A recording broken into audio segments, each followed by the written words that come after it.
on Christmas Day. Every little child on Santa's knee has room for your love underneath their tree. Give love on Christmas Day. No greater gift is there than love. What the world needs is love. Yes, the world needs your love. Why don't you give love on Christmas Day? Oh, every Tom, Dick, and Harry, every Susie too, needs love every bit as much as you. Give love on Christmas Day. Oh, no greater gift is there than love.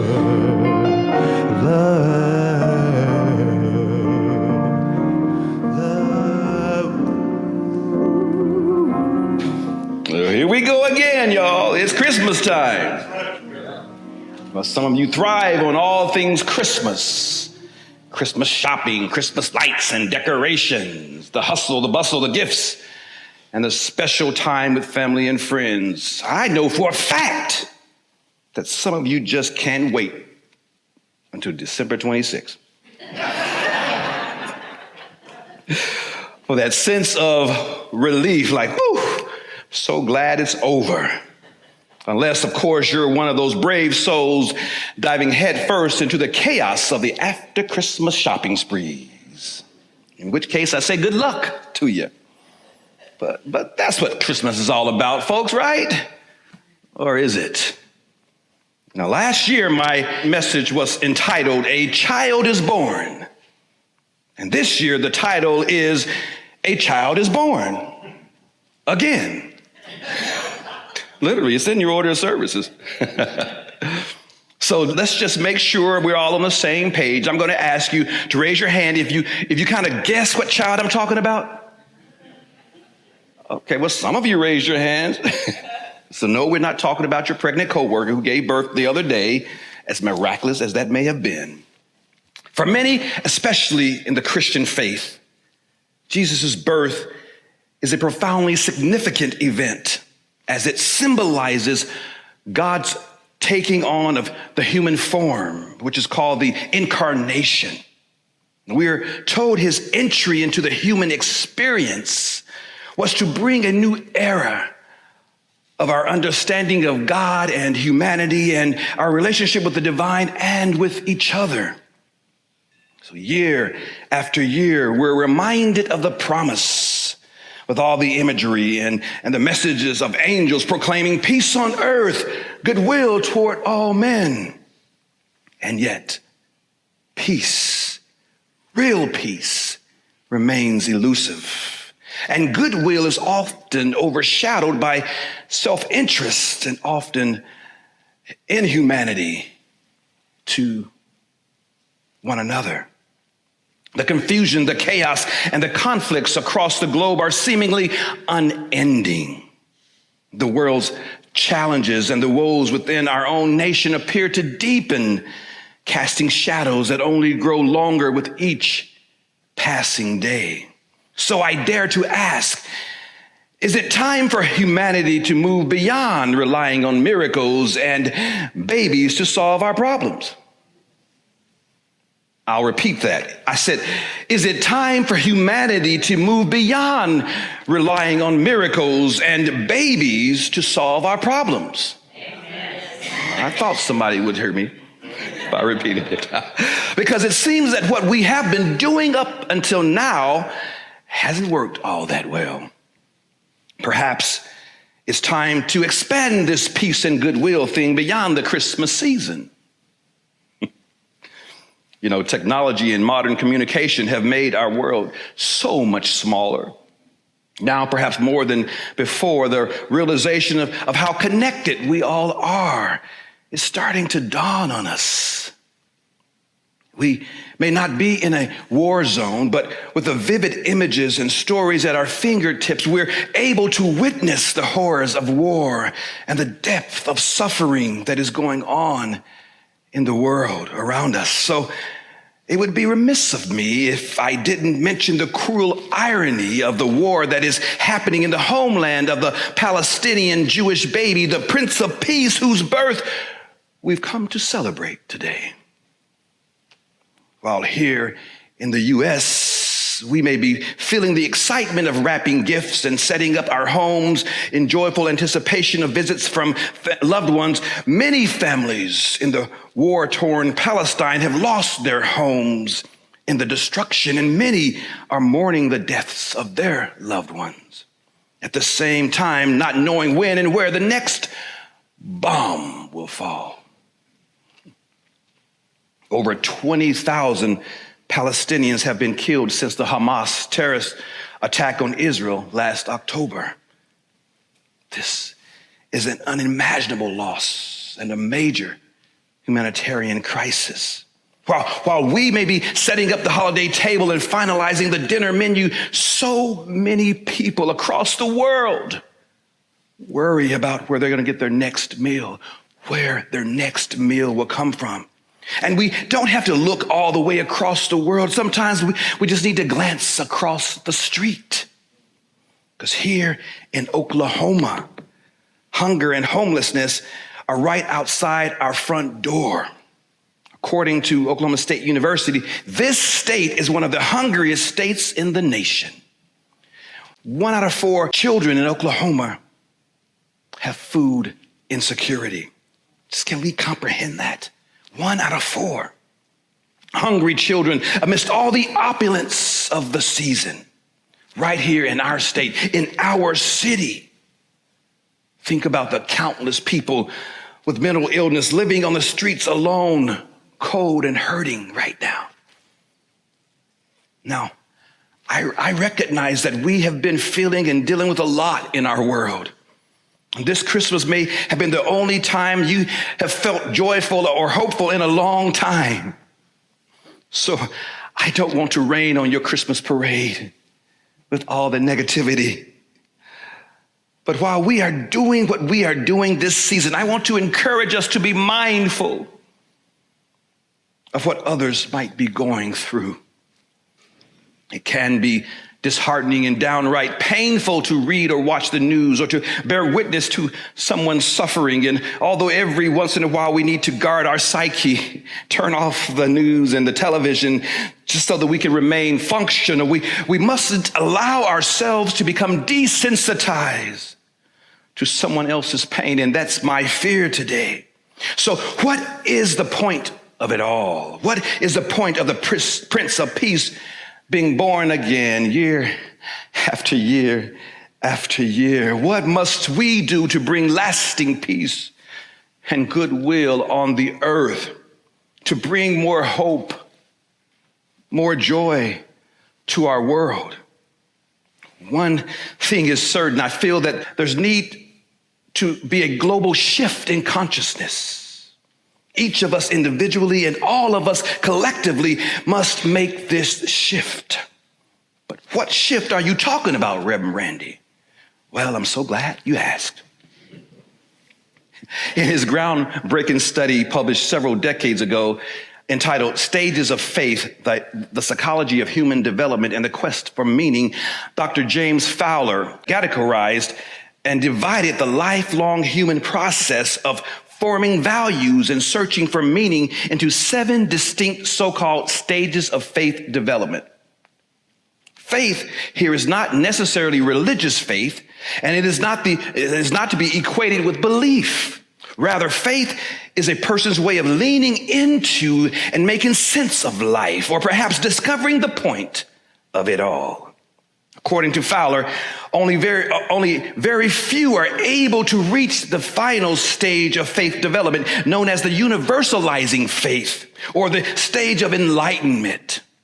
Individuals who reach this stage are characterized as not being limited by differences in religious movements, spiritual beliefs, or cultural and social dynamics. They view all beings as deserving of compassion and understanding. They cherish life, but do not take it too seriously.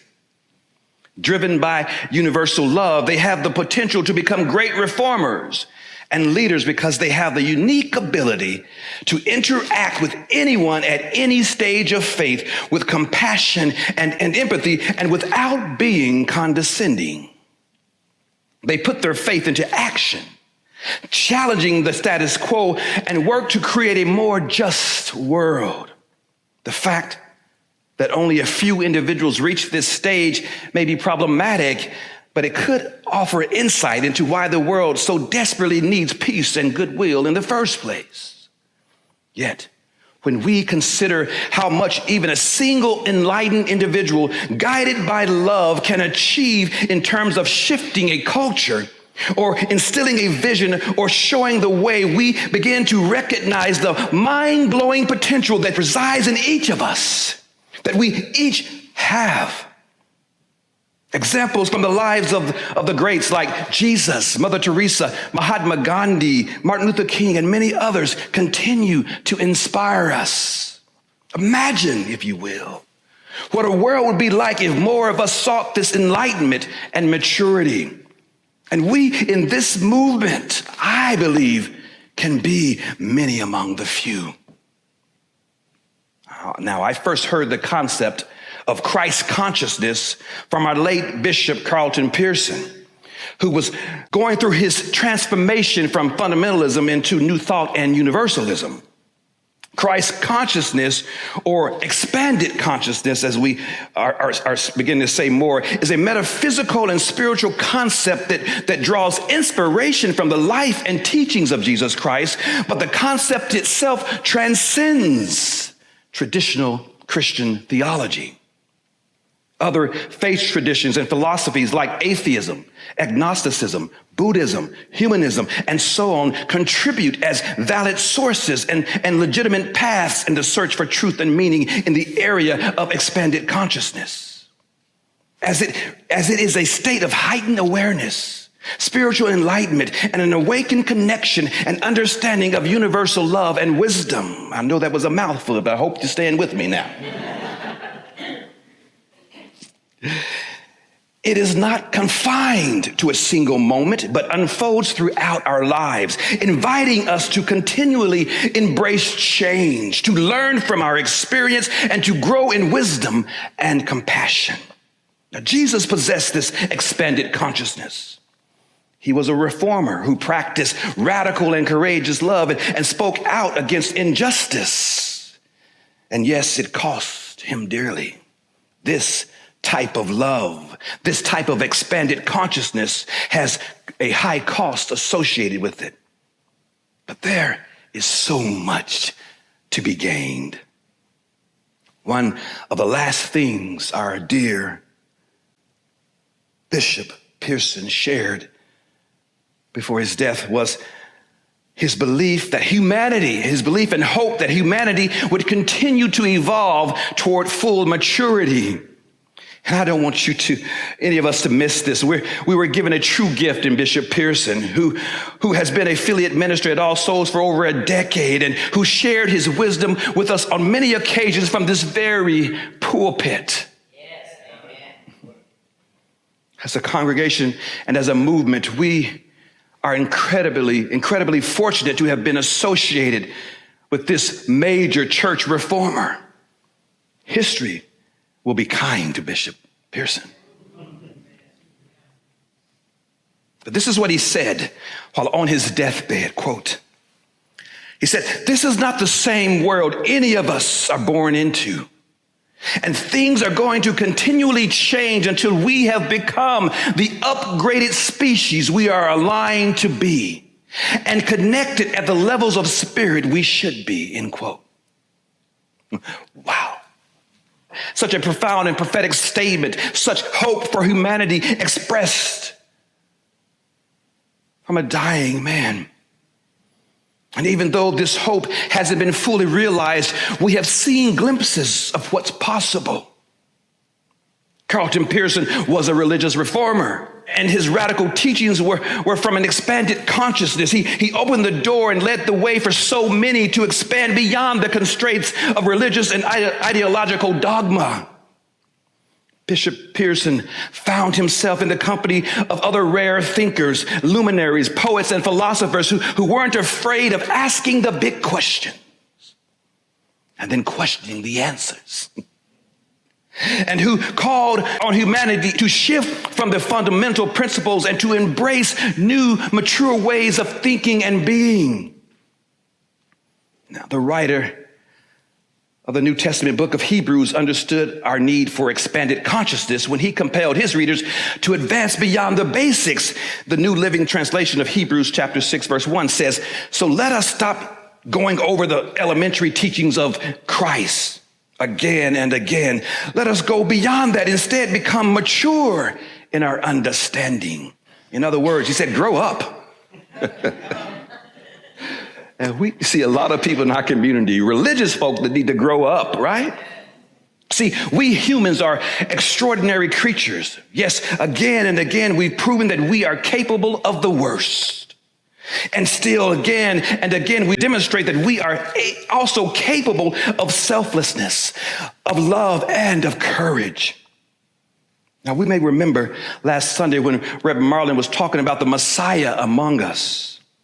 Everyone has a potential to be a savior and deliver in their own ways. What it takes is a shift in consciousness when we realize that our lives aren't just our own. In his book, The Coming Faith, author Carlisle Marney suggested that humankind, quote, is the most savage of the beasts, that our bite is venomous, our hands are clubs, and our feet are weapons. He wrote, "Nothing in nature is so well equipped for hating and hurting as we are," end quote. And although there may be some truth in what Marney asserts, another author, Joe E. Purnell Jr., offers a counter perspective to Marney's view, holding to belief that there's great good in humankind. He says, "Our bite is also sometimes sweet. Our hands can also offer a caring touch. Our feet may be helpers. And nothing in nature is so well equipped for loving and healing as we are," end quote. So how are we to live, move, and have our being in this state of expanded consciousness? Living in expanded consciousness, it involves embracing a higher form of the universal human values like love, compassion, and care for the vulnerable. Now, it can be difficult to love folks. Some folks are hard to love. But that is what Jesus and others did and taught us to do, to love when it isn't easy. Because if it were easy, everybody would be doing it, you would think. Here at All Souls, we call this radical concept love beyond belief. Love beyond belief is an expression of expanded consciousness, folks, because it requires courage and a higher dimension of love compared to what we've been passing for love in our society. Love beyond belief requires exploration and openness to loving even those who may not return our love or those who return hate.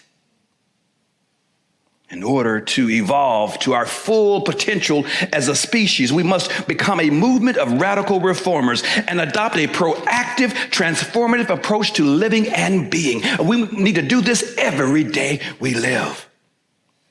Regular, everyday love can't get it done. No, I love you. No, I love you more. No. It's the relentless, courageous, and radical love that is needed. Regular, everyday integrity is insufficient. No, we need to reach a higher degree of alignment with our values, goals, words, and actions to become effective agents of change. Regular, everyday charity won't cut it either, folks. We need to fall in love with humanity in order to be able to uplift it. We need to be head over heels about the earth, our home, and learn to live harmoniously and be good stewards of what we've been given. As humankind becomes poised for an evolutionary jump in consciousness, we must continue to carry the torch of love that illuminates our path forward. Our destiny as an enlightened species is counting on it. And it is up to us to unlock our inherent potential, echoing the hopes that Jesus and many others held for humanity. Today, we come together to celebrate not just the birth of the Messiah 2,000 years ago, but also the dawn of something new altogether. Some of you can sense that awaiting shift deep in your being. You've just been feeling something's about to happen, or you're feeling something needs to happen, and you've been feeling it. So just take a listen, and you might hear it reverberating and growing in strength. That's the highest hopes and dreams of our ancestors coming to fruition. Through us, their descendants, we're the promise. Can you sense it? Can you feel the vibrations in the air? Can you just feel it? That's the extraordinary potential of the present moment, brimming with possibility and with hope. Shift is happening. So let there be peace on earth and goodwill to all. May it be so. Amen.